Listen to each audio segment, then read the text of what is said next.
Hi everyone and welcome to this week's edition of Wings Weekly. Joining us this week will be head coach Francis Anzalone.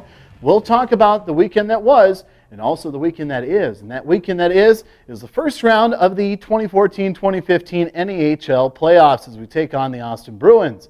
We also have, if you haven't noticed already or read on our Facebook or Twitter or website, we do have a huge announcement for you. That is coming up next on this week's edition of Wings Weekly.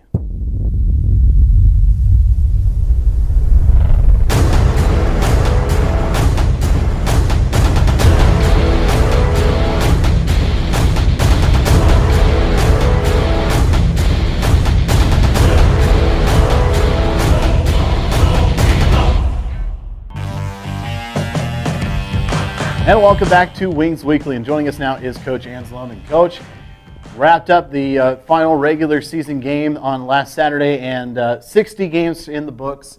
Give us a little insight about what you thought about all the way through all those 60 games. It seems like just yesterday we were getting going. All in all, I'm pretty proud of the year we had when you factor in the cards that we were dealt. It never always seems to go the way you plan it to go back in June and July. But I think success comes down to playing to a level that you're capable of playing, given your group, given the situation. And when I look at all the cards we were dealt this year, I'm pretty pleased with our season. Are there areas we wish we could be a little bit better in or would have been a little bit better in? Sure. You always would have a couple do-overs if you could. But all in all, I like our year. I like our work ethic. I like the maturation of the group. And we're ready for the next game on our schedule, which is Game 1 Friday in Austin. All right, Coach, let's go back to last weekend. It was a split with the Minnesota Magicians on the road. And, something you said on Wings Weekly the week before was you need to get that momentum started for the first round of the playoffs.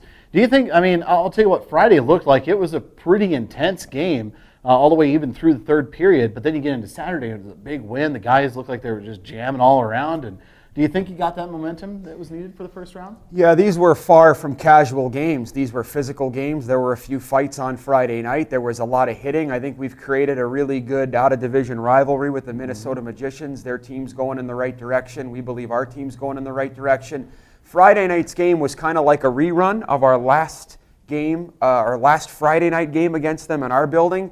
We had more shots. We had more scoring chances. We struggled to put the puck behind the young goalie Aarons, and they were more opportunistic than we were. But a pretty good game, can't argue with the effort. Would have liked to have been better in a few areas. Like I said, very much a rerun, very similar game to our Friday game a few weeks ago here in our building against those guys. Coach, like you said, getting that momentum to go into the first round of the playoffs. What do you do? Do you do anything different this week when preparing for those road games against the Austin Bruins? Not much. We learned from the playoffs last year. It's a more intense environment. Everything's heightened. Everything's magnified. We've talked a little bit about that, but all in all, our game preparation is very, very similar. We'll have 4 good practices this week, good video, good meetings, and then we have to go in on Friday night and try to have a really good start to this series. There's nothing like starting the playoffs off on the right foot. We need to get off the bus in Austin and make sure we're ready to play. A lot of people say, well, we're a 4th seed or Austin's a 1st seed. That stuff actually kind of gets thrown out because if you go back to our division, especially at the beginning of the year, there was no division. There was no difference in the teams all the way through. Points-wise, anybody could have taken any spot in the playoffs. Yeah, Austin's a real good team. This division's been tight all year. It's interesting when I look at our team last year, 6 of our final 8 regular season games were against teams that were mathematically eliminated from the playoffs at the time we faced them. This year, in none of our 60 games, at no point were any one of our opponents ever eliminated from playoff contention. So every game this year was a grind. Every game this year was a test. You and I talked about it many times on this show, that this league has been a great teacher for our guys. And I think in a lot of ways, the 60 games we've played have been great preparation for what we're going to see on Friday night in Austin. All right, Coach, another thing that people might not know that we'll be kind of without a couple of players, but it's not because of injury or anything like that. It's just roster rules and things like that. We did welcome in a couple of tendered players. Talk about Josh Passolt and Jake Leitner. Yeah, the 2 affiliate players. Josh from Maple Grove, Minnesota, played 8 regular season games for us. Jake Leitner from Bemidji, Minnesota, played 2 regular season games for us. And they kind of became one within the room. They were members of the team while they were here. And as we talked about on this show a couple weeks ago when you asked me, The experience that those two young men have gotten at this point in the year, like Passolt's 8 regular season games now when we were in a playoff push are like 20 regular season games or 20 October, November style games. And Leitner's 2 are the equivalent of like 6 to 10. So 2 real good young players we're real excited about, and they helped us win games, and they helped us get in the playoffs. And we really like the group we have now, but we're going to miss those affiliate players. Hopefully it won't be too long till we see them again. All right, Coach. And when we prepare for Austin, game 1 and 2 on the road this Friday and Saturday, then we come back here to Aberdeen. And I know you don't want to go looking ahead too far, especially because it's just game by game. What has been, I know last year you guys had a message for the players. It seemed like every game about being 5% better and things like that. What is the message this year? The message this year is to go out and be the very best team that we're capable of being, but be ready because playoff hockey is more intense. Everything is heightened. Everything is magnified. Austin's a real good team. They're aggressive. They're fast. They're experienced. They were in the finals last year. So it's a very, very similar message. It's just a little bit more firm. It's just a little bit heightened. And let's face it, if you haven't delivered firm messages to your team as a coach all year and you start doing it all now, that's not good. Mm-hmm. So I believe in what we've done in the weeks and months and games leading up to this point. We've got to go in and do what we do, but we do have to recognize, and maybe this wasn't something we preached enough last year down the stretch because we had a fairly easy ride into the playoffs. It is a different game. It's a much more intense game. It's a much more physical game. And I'd like to think we're ready. And hopefully we're not too ready. We're just enough ready. And we have a great game on Friday. That was something else about being the intensity and the big hits and things like that. We see that from the outside. But the players that are here inside this locker room, what do you think the mood is like inside this locker room as we get ready for the playoffs? You've seen it firsthand. Yeah, I believe we're ready. I think we're kind of quiet about it. We're calm about it. Again, your practices, your games, your meetings, everything you've done before this week is what's really prepared you for this point. And I think our group feels like the 60 games have prepared them well. We've faced a lot of adversity. I think our character as a team and our identity has grown throughout this season. So I'm a real big believer that success is a byproduct of what you do on a daily basis. We're playing a very tough team. They're real good. They're first place for a reason.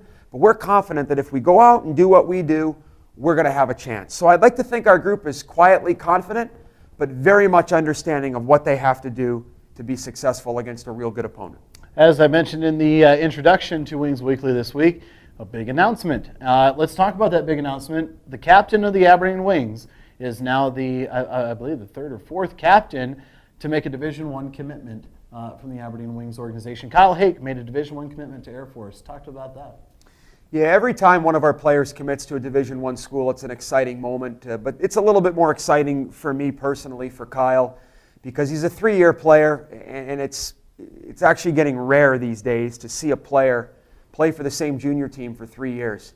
And Kyle's a great story. He's been diligent. He's our captain. He leads by example. We have a saying, do the right thing when you leave the rink every day. And Kyle does the right things. He leads by example, and we're real happy for him. His patience has been tested a lot over the last few years as an older guy, but he's stuck with it. He's been impatient with his work, but he's been patient with the process. And it's a great story, too, for the North American Hockey League, because he's been 3 years in the NAHL, and before that, he was a few seasons in the NAPHL with the Lansing Capitals. So this is a homegrown player who's very deserving. We're thrilled for him. Air Force is getting a good person, and they know it. Yeah, indeed, and also an NAHL Top Prospects player this season, 2014-2015. So congratulations, Kyle Hake, on a Division I commitment to the Air Force Academy. Well, Coach, best of luck this weekend as we travel to Austin for Game 1 and 2 of the 14-15 playoffs. Okay, thank you very much. All right, when we return, we'll talk to you how you can get your tickets for Game number 3 here inside the ODI Center. That's coming up next on Wings Weekly.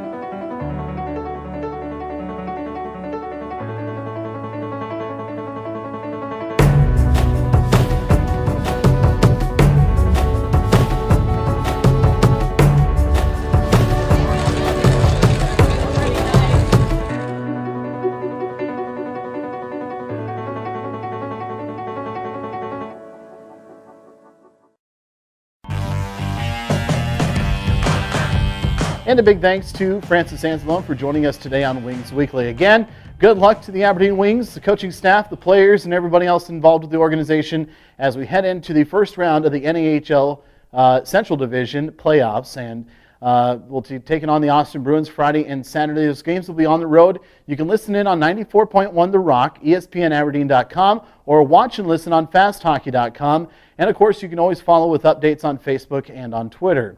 Other than that, coming up next Friday will be the Game 3 of the first round of the playoffs, and that game will be here inside the ODI Center. Game 4 will be April 11th, and that game is essentially an if-needed playoff game, so that'll be kind of based on how the first couple of weekends go here. And then if it does need Game 5, it'll go to April 17th, the Friday in Austin. So you can find a full list of that on our website at aberdeenwings.com. Tickets for Game 3, which will be here in Aberdeen on April 10th, Friday, April 10th, those tickets will be available starting on Thursday at noon. Thursday of this week, starting at noon. And you can get those by emailing Aaron Smith at asmith@aberdeenwings.com. And you can ask for availability. Right now, season ticket holders have the opportunity to reserve their seats. And then after that, if they do not reserve their seats for the playoffs, you can get in on reserve seating and some great bar stools and things like that. So definitely, if you want to get a head start on Friday's Game 3 of the playoffs here inside the ODI Center, you want to do that by emailing Aaron at asmith@aberdeenwings.com. And for everything else, check out aberdeenwings.com and check out Facebook and Twitter and subscribe to us on YouTube as well. That's been this week's edition of Wings Weekly.